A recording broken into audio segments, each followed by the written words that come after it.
mois s'étaient écoulés depuis le décès de Monseigneur Didier Berthet, évêque du diocèse de Saint-Dié. Alors la nouvelle de la nomination par le pape le 20 février en cette année 2025 du père François Gourdon, jusqu'à présent curé de la cathédrale d'Angers, pour devenir le pasteur de l'église des Vosges, a fait l'unanimité quelques jours plus tard parmi les fidèles croisés sur le parvis de la cathédrale des Audaciennes.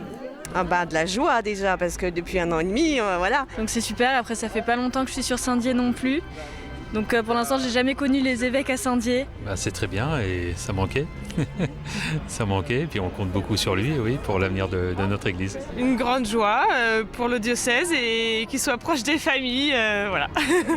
Une grande joie pour notre communauté, pour tous les chrétiens et puis des Vosges. C'était long, et ça complétera bien la paroisse, quoi. Monseigneur François Gourdon, né à Chanzeau, village au sud d'Angers, va quitter son département d'origine, le Maine-et-Loire, traverser le pays d'ouest en est, d'une cathédrale à l'autre. Et le père Arnaud Meyer, gardien de celle de Saint-Dié, se réjouit de l'accueillir. Oui, c'est vrai qu'on a un point commun. Et puis la petite anecdote, c'est celle-ci. Nous étions en session des curés de cathédrale comme tous les ans, fin janvier dernier à Paris. Et après un enseignement qu'on avait reçu, on s'est retrouvés par petits groupes de 4 prêtres pour réfléchir, poser des questions, etc. Et j'étais dans le groupe de ce prêtre, de ce curé de la cathédrale d'Angers, sans savoir qu'il allait devenir mon évêque. Alors voilà, c'est un petit clin d'œil. En tous les cas, je me réjouis parce que quand on regarde le parcours de Monseigneur Gourdon, on voit que c'est un véritable pasteur. Il a été dans de nombreuses paroisses. Il connaît, je crois, le peuple de Dieu. Et son parcours fait qu'il sera bien chez nous, j'en suis sûr. François Gourdon aura réservé sa première visite dans les Vosges aux prêtres, ses plus proches collaborateurs. Puis viendra le temps de la messe d'ordination, rituel sacré où l'évêque devient symboliquement le successeur direct des apôtres, qui aura lieu le samedi 22 mars à 15h en l'église Notre-Dame au Cierge d'Épinal. Enfin, Monseigneur Gourdon prendra possession de la cathèdre, le siège épiscopal qui lui est dédié au sein de la cathédrale de Saint-Dié. C'est pour ça qu'elle s'appelle cathédrale, puisque à l'intérieur, il y a le siège de l'évêque, qui est la cathèdre, et c'est le lieu où l'évêque enseigne. Le jour de l'ordination, normalement, quand elle a lieu dans une cathédrale, l'évêque est conduit à son siège et il se met assis sur sa cathèdre, et c'est là qu'il prend vraiment possession de son diocèse, et c'est à ce moment-là qu'il devient celui qui va le gouverner. Nous avons reçu en novembre dernier le nonce apostolique, représentant du pape ici en France. Il ne s'est pas assis sur la cathèdre, il a pris le siège de présidence du curé. À 56 ans, c'est un évêque jeune, tout comme son prédécesseur qui va guider le diocèse de Saint-Dié. Le département des Vosges rural devrait faire écho à ses origines de fils d'agriculteur. Titulaire d'une licence canonique en théologie, il a également écrit un mémoire sur les origines du christianisme. Dans l'attente de le rencontrer, les fidèles vosgiens lui transmettent d'ores et déjà ces quelques messages. Sachant qu'il vient d'Angers, j'espère qu'il va avoir beaucoup d'idées, surtout pour les jeunes. Voilà. L'engagement peut-être, des réponses à des problèmes géopolitiques et tout en gardant l'esprit de notre foi. C'est pas forcément très facile. Eh bien, qu'il le contacte bien avec les paroissiens, c'est sûr aussi, qu'on ait une bonne approche. Oui. De quoi a besoin ce diocèse ? D'une impulsion, d'énergie, de joie, de joie. Enfin, moi, je m'occupe des jeunes, donc voilà, je pense qu'il y a vraiment besoin qui nous pousse, comme avait fait Monseigneur Berthet quand il nous a dirigés vers Lourdes. À Lourdes, les jeunes ont pris vraiment une ampleur de plus en plus, donc on continue sur cette lignée-là, ce serait vraiment chouette, quoi. Et puis un prophète, quelqu'un qui relance la mission et l'évangélisation dans le diocèse. C'est rural, mais moi j'aime beaucoup sa devise. Voilà, donc maintenant on va être plusieurs pour arroser, pour semer, pour faire germer. C'est le Seigneur qui fait germer tout ça, mais il faut qu'on s'aime. S-E-M-E et puis S-A-I-M-E. Ouais, ça peut être bien. J'attends que les messes soient plus actives, plus jeunes. C'est ridicule ce que je dis à mon âge, mais voilà, quelque chose de plus...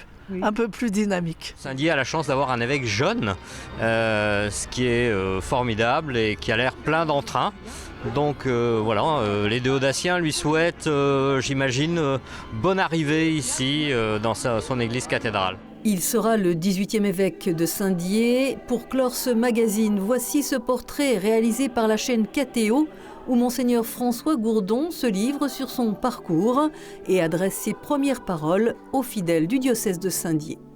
L'appel du pape m'a pris par surprise pour aller dans ce diocèse de Saint-Dié. Et je l'ai reçu comme un appel à aller plus loin dans le don de moi-même, à la suite de Jésus.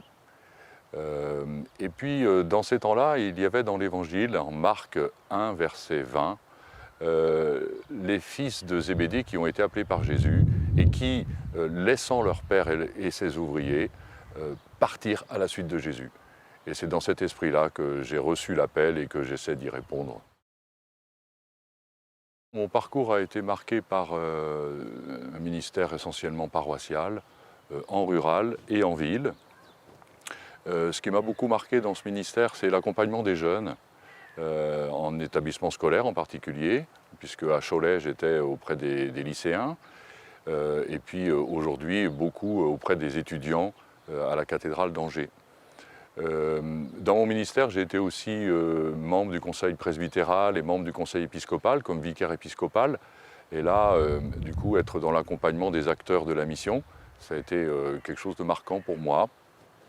Et puis enfin, l'accompagnement des personnes, que ce soit dans l'accompagnement spirituel, l'accompagnement vers le mariage, l'accompagnement des couples. Voilà ce qui marque un peu mon parcours. Dès l'enfance, la question pour moi d'être prêtre s'est posée. Je suis d'une famille catholique, rurale. Nous n'avions pas spécialement l'habitude de prier en famille, mais nous allions à la messe le dimanche. Et je savais que la foi est très importante pour mes parents, puisque chaque matin et chaque soir, j'entendais la musique de leur prière conjugale. Et c'est dans ce terreau-là qu'est né, je pense, l'appel du Seigneur et la réponse que j'ai voulu lui donner. J'ai voulu lui donner cette réponse parce que pour moi, c'était une manière de le servir et puis de servir la société en servant l'Église.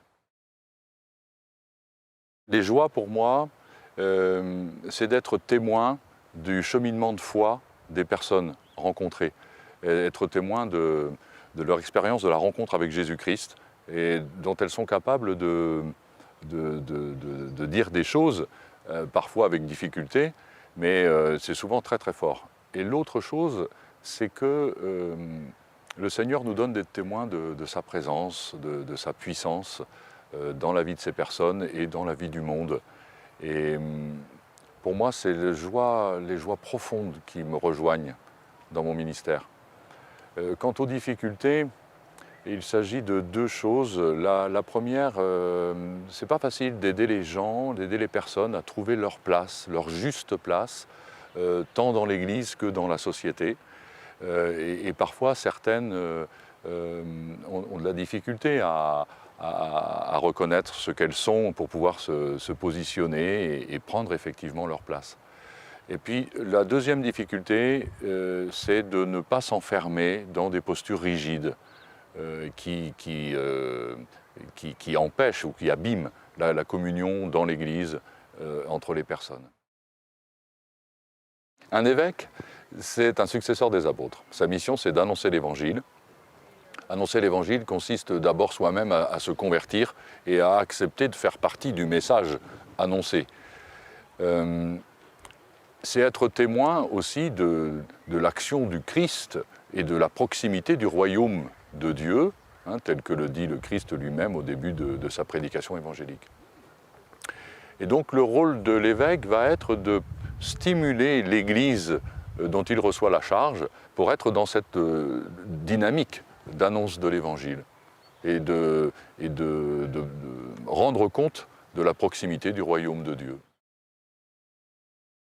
La devise que j'ai choisie, c'est « Le semeur est sorti pour semer », en Luc 8, 5, parce que, bon, déjà, elle fait écho à mon origine agricole, d'une part. D'autre part, elle est une contemplation du mystère de l'incarnation, l'envoi du Christ dans le monde, l'envoi du Fils, Verbe fait chair, et puis elle est stimulante pour une Église en sortie, chère au pape François.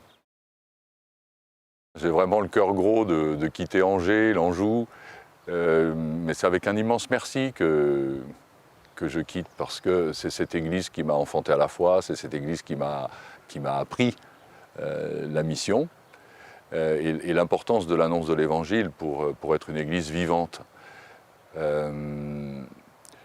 Bien sûr, je sais que certains sont inquiets de ce qui va se passer après, tant sur la paroisse que dans d'autres responsabilités que j'ai, mais j'ai confiance en Dieu qui n'abandonne pas ceux qui l'appellent. Alors j'ai une grande pensée pour mon prédécesseur, Monseigneur Berthet, qui est décédé il y a 18 mois. Et je viens confiant dans le fait que ceux qui vont m'accueillir dans cette église de Saint-Dié vont m'apprendre à connaître leur église, à l'aimer. Je viens en me disant que je vais me mettre à leur école pour mieux comprendre qui ils sont, comment ils vivent l'évangile et comment avec eux je vais pouvoir annoncer l'évangile.